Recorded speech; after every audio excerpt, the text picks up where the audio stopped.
Hello friends, welcome to our channel. So basically हमारा जो Mughal empire था उसमें हमने लास्ट वीडियो में देखा कि मुगल एडमिनिस्ट्रेशन का क्या था। ठीक है, उसके बाद सोशल एंड इकोनॉमिक लाइफ कैसी थी। ठीक है, सो अब उसके बाद हम देखेंगे मुगल सोसाइटी। तो मुगल सोसाइटी में ना दो चीजें डिवाइडेड थी, Hindu society and Muslim society and the position of the women हम लोग देखेंगे। ठीक है ना, तो पोजीशन ऑफ द वुमेन आज का जो वीडियो है, आज में हम लोग देखेंगे Hindu society and Muslim society उस टाइम पे कैसी थी।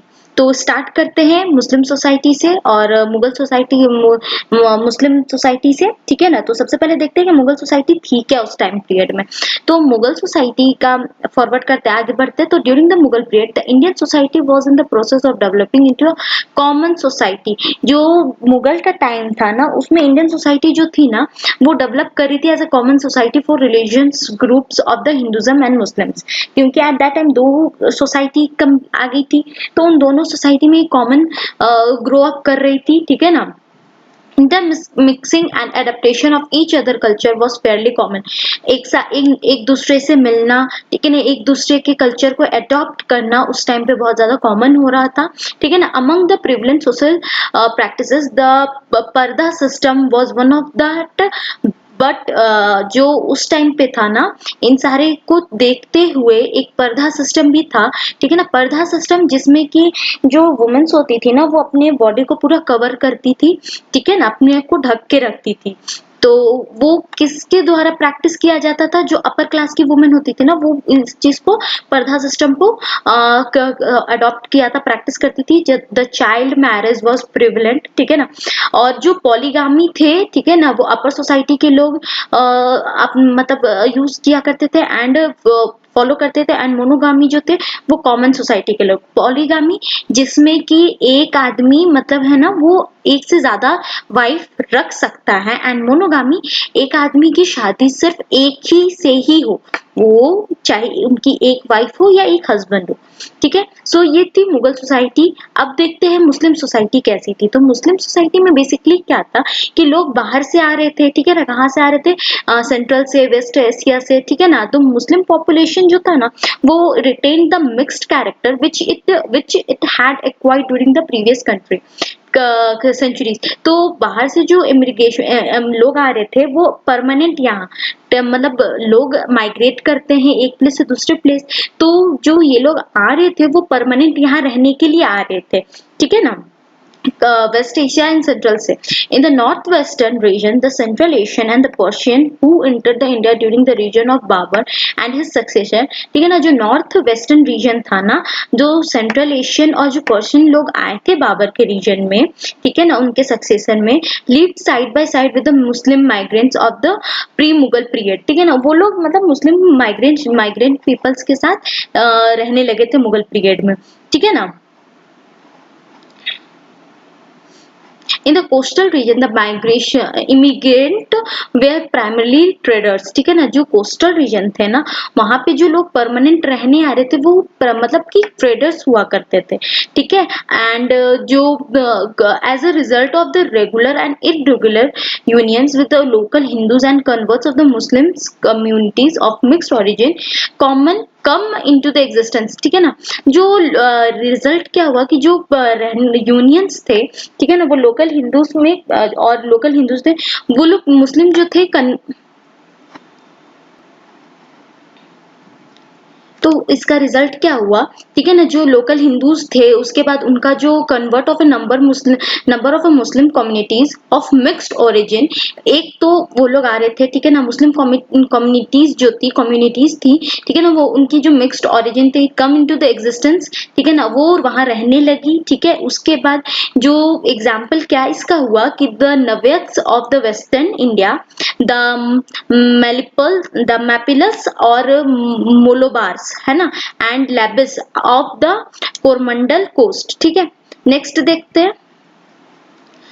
There were also considerable number of Muslims, ठीक है ना, Abyssinian origin, most of the whose centers were originally। ठीक है ना, उस टाइम पे क्या था कि लोग जो थे ना, जो आ रहे थे बाहर से, वो एज ए इम्पोर्ट हो रहे थे एज ए स्लेव ही।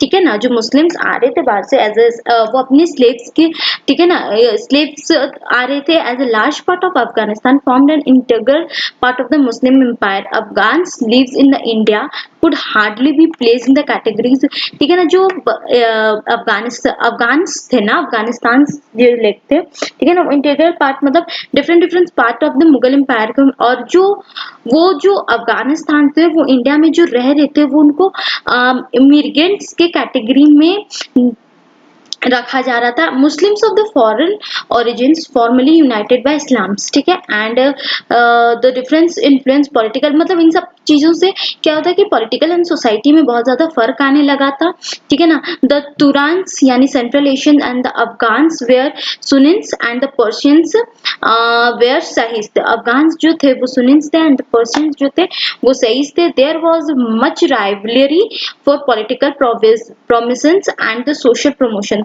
इनके बीच में थोड़ा मतलब राइवल्स थे, मतलब थोड़ा सा प्रॉब्लम्स होती थी, ठीक है ना। उसके बाद Muslims of the foreign origin consider as the distance group constituted the principal element in the ruling class of the Mughal period. They claimed the superiority of the Hindustan Muslim, that is Hindu convert their descendants on the basis of their birth, race and culture.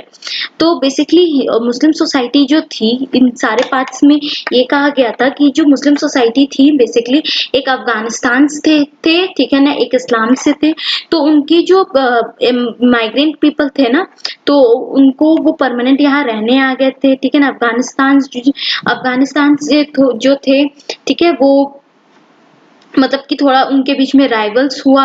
और Hindu society में देखते हैं तो फिर Hindu society क्या कहती है कि ये हिंदू सोसाइटी में है ना कि Hindu society is the 16th and 17th century was categorized by conflicting trends of the liberalism and Catholicity on the one hand and exclusiveness and conservatism on the other.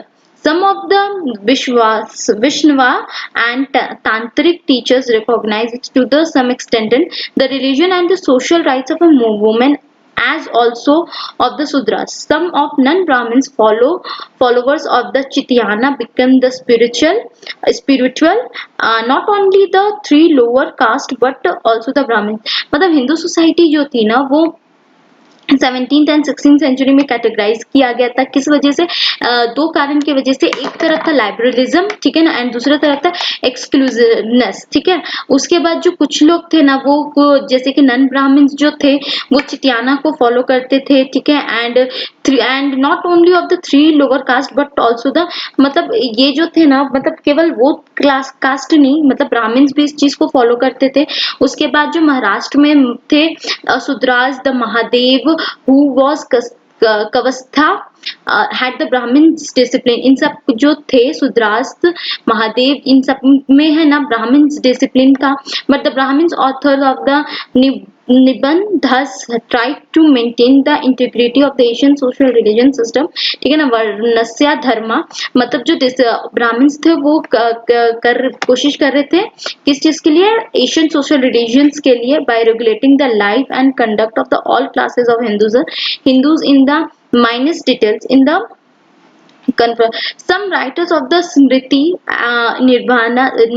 Nibbadhanas had royal patterns and their injection carried political sessions. One of them, मतलब basically Hindu society आपकी जो थी, मतलब उस time पे लोग क्या कर रहे थे कि आपका मतलब कि सोशल रिलीजन सिस्टम को जो लास्ट था उनको मतलब प्रैक्टिस कर रहे थे, ठीक है ना। उस टाइम पे जो था कि रघुवंदन एंड रामनाथ ऑफ बंगाल, ठीक है, एंड जो हिंदू सोसाइटी थी ना बेसिकली हम लोग देखेंगे तो उस टाइम पे डॉरी सिस्टम जो था बहुत ही कॉमन था हिंदू सोसाइटी में।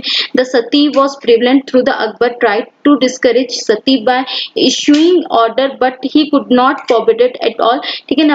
ऑरेंज मतलब अकबर के टाइम पे मतलब कि जो सती प्रथा था उसको डिस्करेज किया गया, but Aurangzeb was the only Mughal who issued definite order in 1664 forbidding सती, ठीक है ना। लेकिन अकबर फेल हो गए थे, वो नहीं कर पाए थे, लेकिन औरंगजेब जो थे वो 1664 में, ठीक है ना, सती प्रथा सिस्टम को खत्म करवा दिया था उन्होंने। सो बेसिकली हमने थोड़ी सी Mughal society and Hindu society देख ली। नेक्स्ट हम लोग देखेंगे position of a woman, growth of a trade and Mughal coinage.